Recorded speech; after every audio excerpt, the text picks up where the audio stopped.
pessoal, sejam todos bem-vindos a mais uma aula de Geografia. Eu sou a professora Marluce Furtado e o tema da nossa aula de hoje é Desenvolvimento Humano e os Objetivos do Milênio.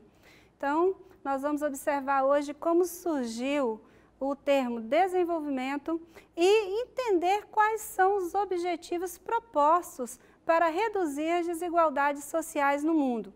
Bom, para a gente poder entender um pouquinho sobre esse assunto, vamos tentar entender a origem do termo desenvolvido e subdesenvolvido, analisando o slide a seguir.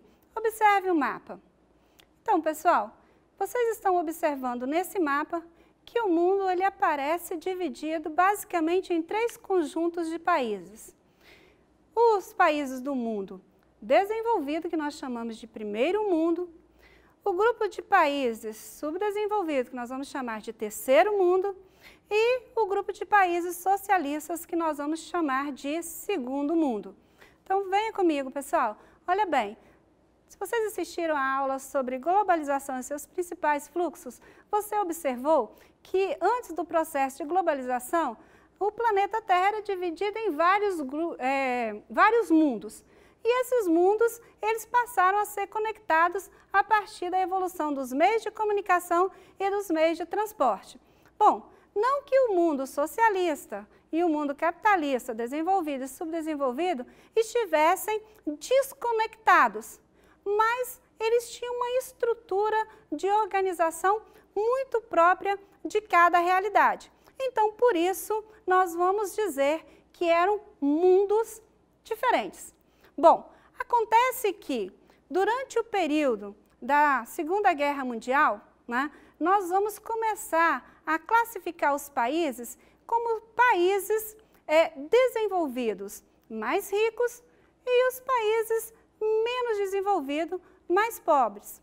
E até o final da década de 90, nós vamos ter aí os países socialistas do segundo mundo. Acontece que o segundo mundo, ele deixa de existir com o fim dos países socialistas, com a dissolução da União Soviética. E aí a ideia, então, temos o primeiro mundo e temos o terceiro mundo. Então, que sentido tem o termo segundo mundo? Então, vamos reorganizar esses termos e aí o termo foi para países desenvolvidos e países em desenvolvimento, porque o termo subdesenvolvido, ele dava uma ideia pejorativa de que o país não era um país que estava bem. Na verdade, a ideia em desenvolvimento seria um país que estava em um degrau de ascensão, dizendo assim, para o sistema mais desenvolvido. Então, esses países desenvolvidos, subdesenvolvidos, com uma característica aí, de crescimento, eles têm algumas características em comum, que são, primeiro, foram países explorados durante o período colonial. Pessoal, vem aqui comigo. Então, colônias de exploração. Você já ouviu falar isso em história? Pois bem, todos os países menos desenvolvidos, em desenvolvimento, ou subdesenvolvido, como alguns ainda gostam de afirmar, foram países de colônia de exploração. O que são países de colônia de exploração? São aqueles países que forneciam matéria-prima para os países, para suas metrópoles. Segue no slide a seguir, então. Grande dependência econômica, cultural em relação aos países desenvolvidos, outra característica básica desses países em desenvolvimento. A economia baseia-se em atividades primárias, como agricultura e pecuária. Pessoal, vem aqui comigo, presta atenção. Imagina o seguinte, imagina que você depende para sobreviver de vender produtos primários, como por exemplo, arroz, feijão, milho, e você tem que adquirir produtos industrializados, cada vez mais caro.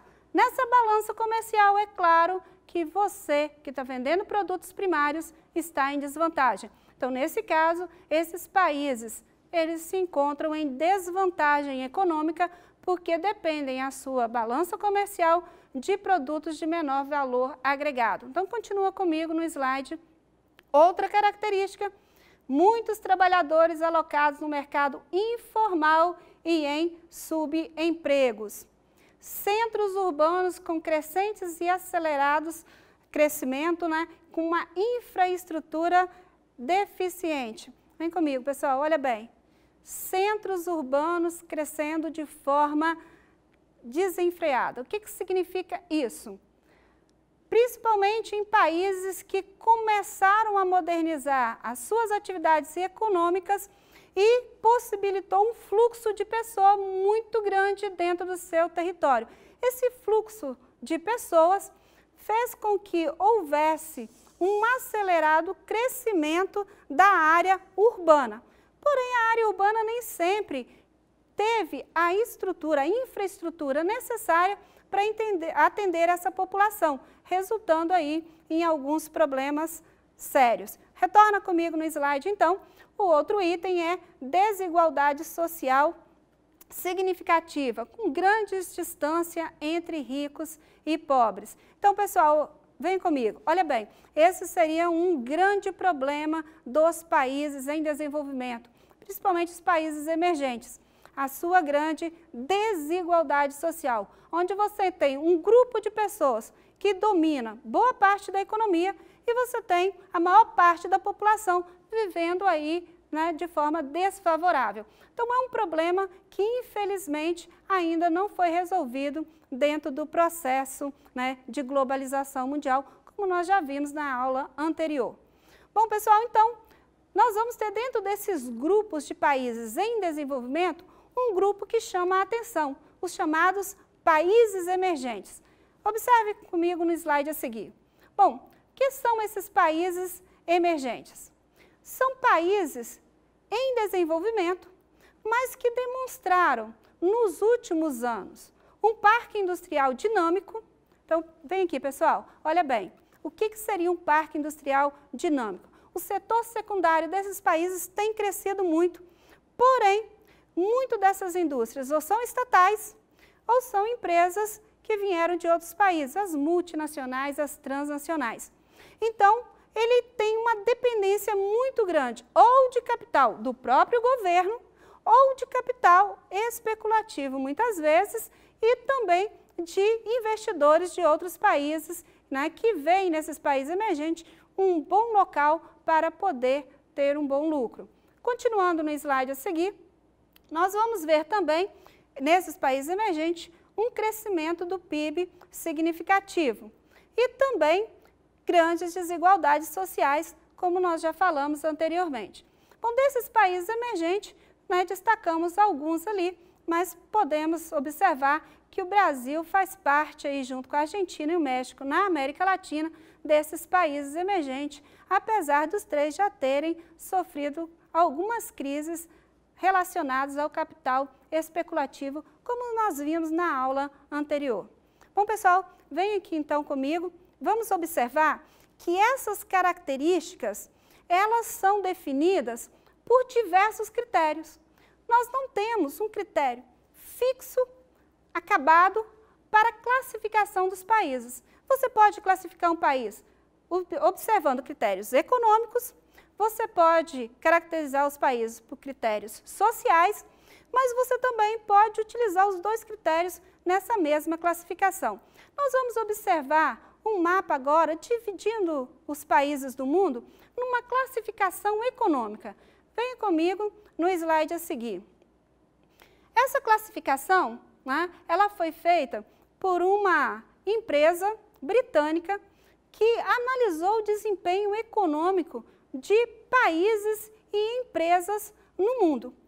E ela classificou os países nos chamados países de periferia, né, esses países emergentes e esses países desenvolvidos. Esses países aí, né, de fronteira ou periferia são aqueles países que estão aí num sistema intermediário de desenvolvimento entre esses desenvolvidos e esses países emergentes. Talvez sejam, na possibilidade futuro, eles terem aí investimento, né, dessas empresas internacionais.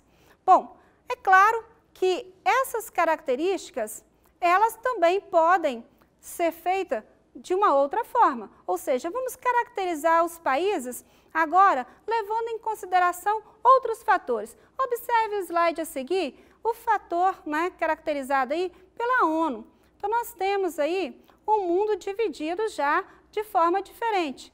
Você vai observar que ele já está com cores, né, mais definidas. Então, nós vamos ter os países desenvolvidos, nós temos aí os chamados países de transição, nós vamos ter os países emergentes. Então, essa classificação de países, eles vão ser feitos levando em consideração critérios diferentes daqueles que a gente viu no slide anterior. Observe aí que dentro dessas economias de transição, como por exemplo a Rússia e a China, que eram países socialistas, nós vamos destacar a China como um país de transição, mas chamada economia, né, de transição, mas com um socialismo de mercado. Vem comigo, pessoal. Olha bem, o que seria uma economia socialista de mercado? Parece uma coisa muito distante da realidade. Um socialismo que, de certa forma, tem uma estrutura econômica e social muito particular, e nós temos o capitalismo. Quando juntamos os dois, o que seria um país que tem uma política socialista, porém de mercado?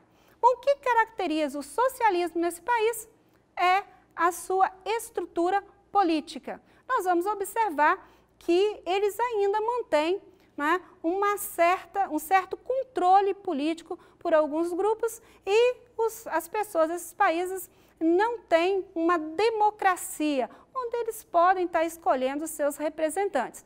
Mas economicamente eles entraram no sistema capitalista, ou seja, criaram uma estrutura que atendesse à economia capitalista global, claro, com forte predomínio do governo. Então, essa é uma característica desses países de economia de transição. Bom, vamos seguir o slide. A complexidade, então, de caracterizar, né, de categorizar um país em desenvolvimento ou emergente, faz com que, dependendo dos critérios, alguns países podem ser classificados como desenvolvidos ou emergentes, como é o caso, por exemplo, né, da Coreia do Sul, da Romênia e da Rússia. Venha comigo, pessoal. Olha bem. Então, às vezes, você pode observar um mapa com uma classificação de um país onde que mostra que ele é emergente. Mas, numa outra classificação, você pode observar que ele está com uma definição de desenvolvido. Pois bem, está errado esse mapa? Não, depende dos critérios utilizados para essa classificação. Então, isso é muito comum, dependendo do critério utilizado.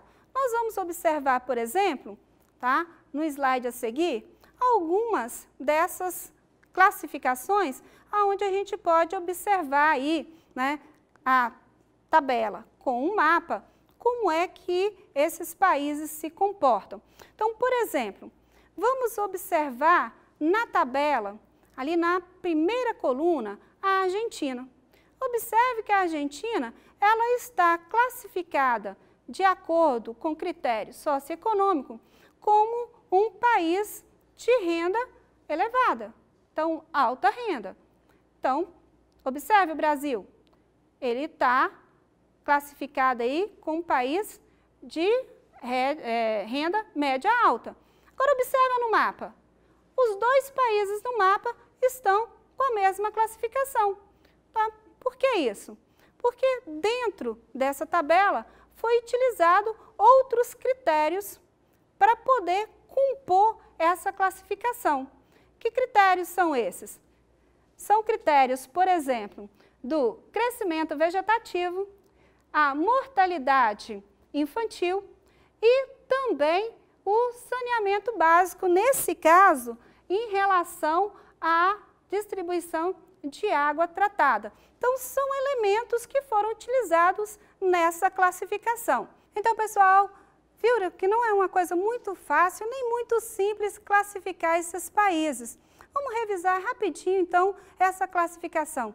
Observe no slide a seguir alguns países para a gente poder entender melhor como é feita essa classificação. Bom, então observe alguns países no mundo a classificação dos chamados países emergentes. Então observe aonde localiza esses países emergentes. Localizem ali a Rússia, localize a região da China, observem aí o Brasil, a Índia, a África do Sul, são classificados aí como países emergentes. Então, volta comigo. Então, o que seriam esses países emergentes que nós falamos anteriormente? Primeiro, são países subdesenvolvidos ou em desenvolvimento, como gostam, né, de serem chamados, porém são países que demonstram ainda algumas fragilidades sociais. Mas que fragilidades sociais são essas? Observe comigo no slide a seguir algumas dessas fragilidades. Então, lembra aí os países que nós falamos? Vamos observar então? Vamos no país que está considerando aí os países de renda alta e observem ali a Rússia. A Rússia se localiza num país de renda alta e não num país emergente. Então, observa aí as características desses países. Quais são as características que marcaram, né, essa classificação? Como, por exemplo, a classificação relacionada ao seu crescimento, né, vegetativo. Então, o país, quanto mais desenvolvido, menor é a sua taxa de crescimento vegetativo. Volta comigo aqui para você entender um pouquinho melhor sobre isso. Pensa o seguinte, um país pode ser comparado com uma família. Quando você tem um país muito rico, muito desenvolvido, a tendência é que ele tenha cada vez uma população menor de nascidos. Ou seja, você vai ver que o crescimento vegetativo, o que é crescimento vegetativo? Você se lembra? Crescimento vegetativo é o número de pessoas que nascem, menos o número de pessoas que morrem, e aí você tem um valor.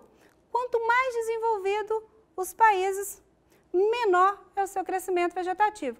Alguns países desenvolvidos, principalmente da Europa, a Alemanha, já tem um crescimento vegetativo negativo, ou seja, a população, além de ter parado de crescer, ela também começou a reduzir. E isso, claro, vai demonstrar, né, futuramente alguns problemas, não só sociais, mas também econômicos. Volta no slide, observe aí outro país, né, o Brasil.